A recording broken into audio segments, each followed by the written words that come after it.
Donc, bienvenue dans cette cinquième séquence du module 3.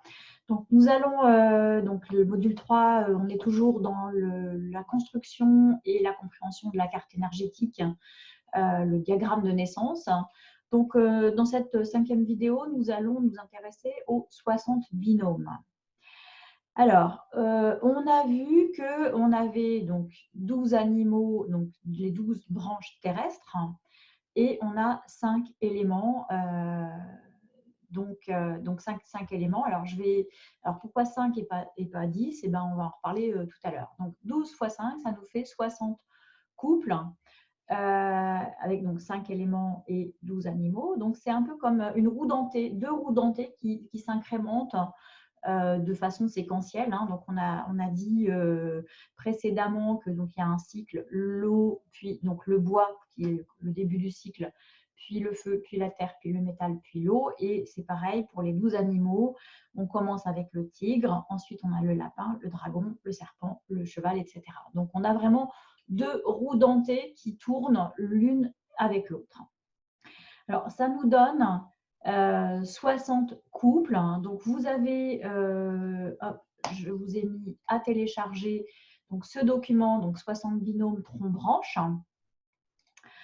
dans lequel on a donc, des numéros de binômes. Donc, ça progresse comme ça. Attention, c'est en biais. 1, 2, 3, 4, 5, etc. Et donc, le 1 est ici. Donc, c'est le Jia Z qui commence et on termine avec le Gui Hai, donc le numéro 60. Donc, le rat de bois Yang Jiazi inaugure le cycle de 60 ans et c'est lui qui ouvre la marche. Donc, c'est intéressant de voir que c'est à nouveau l'animal le plus modeste, le plus discret, le plus, on va dire, dans l'inconscient, qui impulse les choses. Donc, ça, c'est assez intéressant à voir. Donc là, on peut voir que du coup, il y a des binômes qui n'existent pas. Par exemple, Yi-Zi, le rat de bois Yin, n'existe pas. Donc à chaque fois, on décale les deux positions. Donc, le rat ne fonctionne qu'avec des éléments Yang et inversement, je reviens là-dessus, inversement, donc le bœuf, par exemple, ne fonctionne qu'avec des éléments Yin. Donc, il y a des binômes qui n'existent pas, ce qui fait qu'on passe effectivement, on n'a pas 120 binômes, mais on a 60 binômes. Donc, dans ces animaux, on l'a déjà vu, on a 1 à 3 éléments. Donc là, en fonction du code couleur, alors on reviendra plus précisément là-dessus, mais en tout cas, voilà, je vais vous donner ce fichier donc, qui donne la composition en éléments et la correspondance des années qu'on trouve ici, des mois qu'on trouve ici et des tranches horaires qu'on trouve donc ici.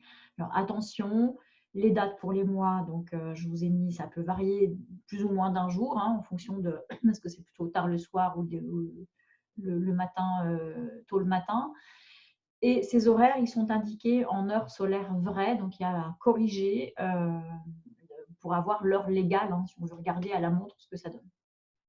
Donc en fonction du décalage heure d'été, heure d'hiver, en fonction de la longitude, ça, on en reparlera dans le module 4. En tout cas, je vous ai mis l'exemple de ce que ça donne à peu près en moyenne à Lyon.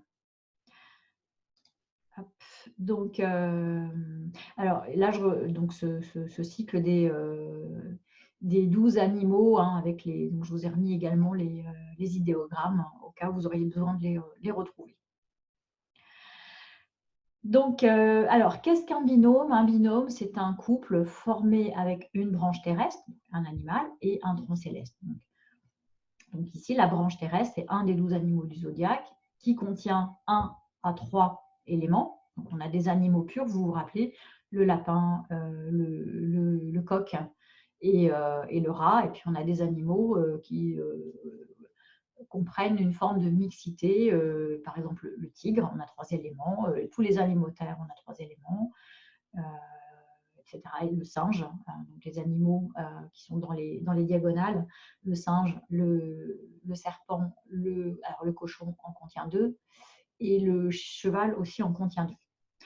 Les troncs célestes, hein, donc on a, si on se rappelle la vidéo précédente, un des 5 éléments avec une polarité yin ou yang, donc on a 10 troncs possibles.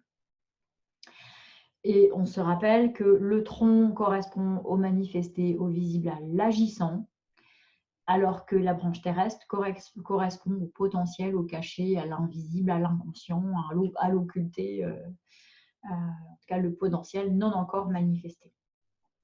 Alors là, je vais introduire une notion qui est assez importante dans ces binômes, qui est la notion d'enracinement.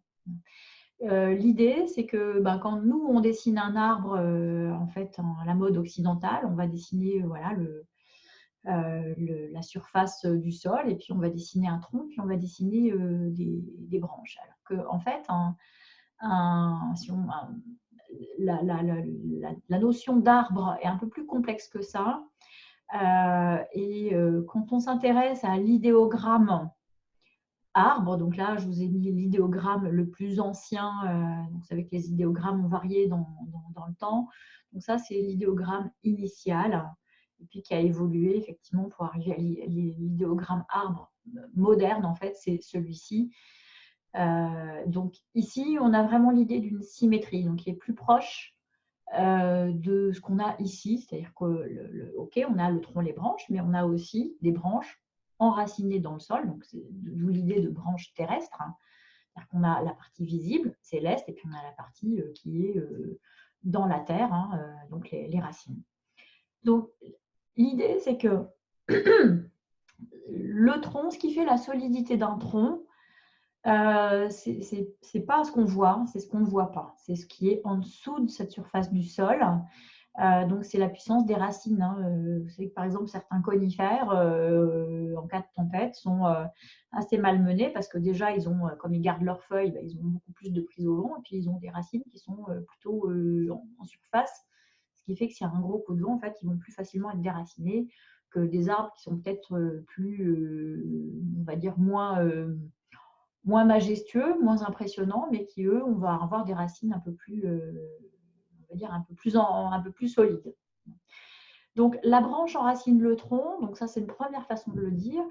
On peut aussi inverser la proposition en disant que le tronc céleste, donc ce qu'on voit, la partie manifestée, visible, agissante, puise sa force dans ce qui est en dessous, dans la branche terrestre. Donc ça, c'est vraiment cette notion d'enracinement, c'est une notion qui est majeure, qui fait que dans pas mal de cas, on va principalement s'intéresser à ce qui est en dessous, le potentiel, le caché, l'invisible.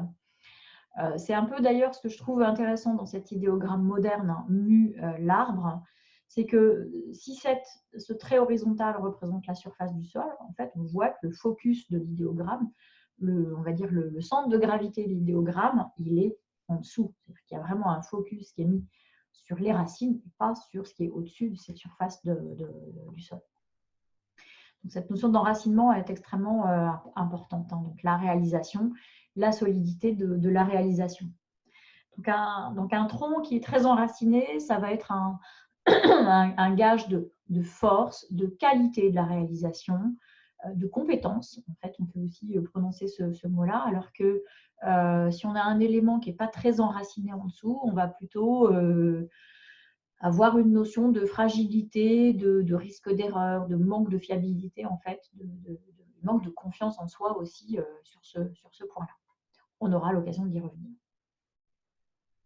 Alors, je vous propose un exercice.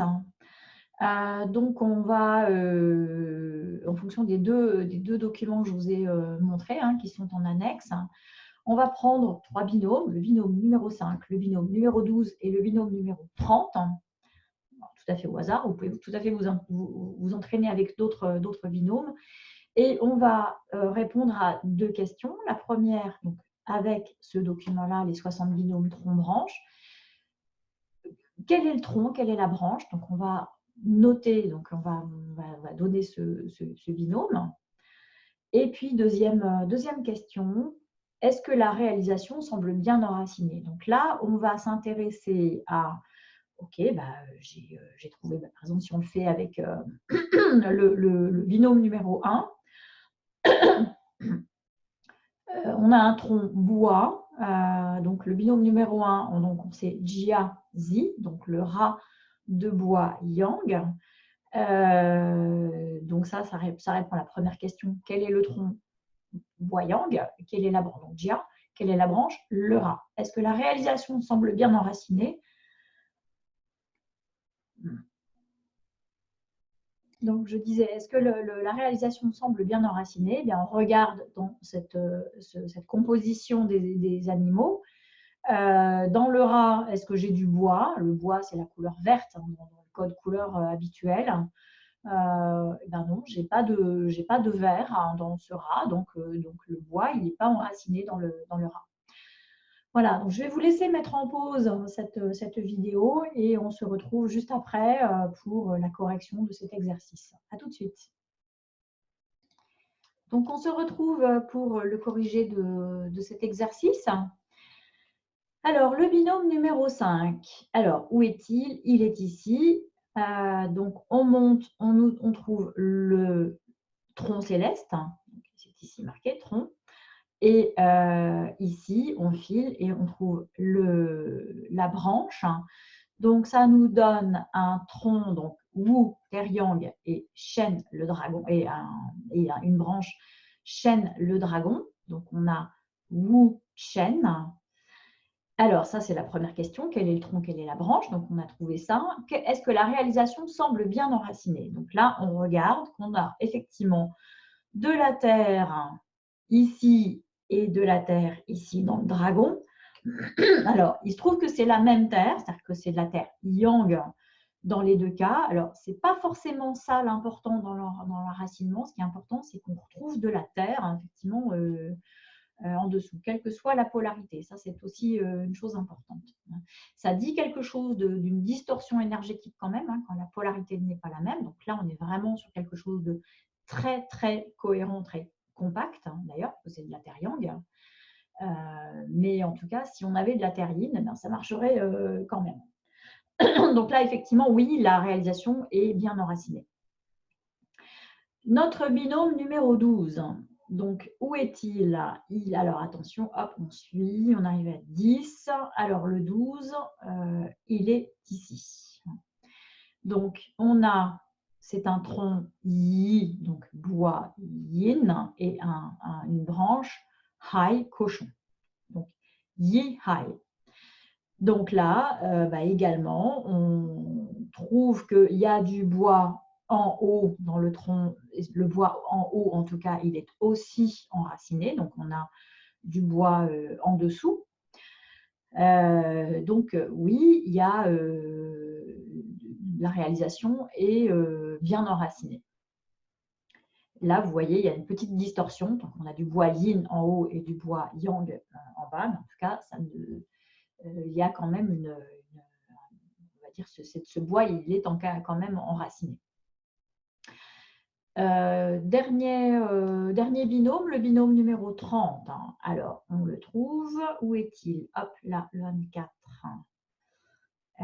On recherche le 30. Alors, on n'est pas loin de là. Donc, il est ici. Hop. Donc, donc, on a le tronc, c'est l'eau yin, donc Wei, et la branche, c'est donc Si, le serpent. Donc, c'est un serpent d'eau yin. Alors, là, ce qu'on peut constater, c'est qu'en dessous, donc là, ok, on a un tronc eau yin. En dessous, on n'a pas d'eau. Donc, on n'a pas d'enracinement, en fait, de cette eau. Alors, est-ce que c'est grave ou pas? Ça, on verra ça ultérieurement. Voilà, donc on a terminé cette notion des binômes. On va donc continuer dans la construction de notre trame énergétique en s'intéressant dans la prochaine vidéo au binôme du mois. Je vous dis à très vite.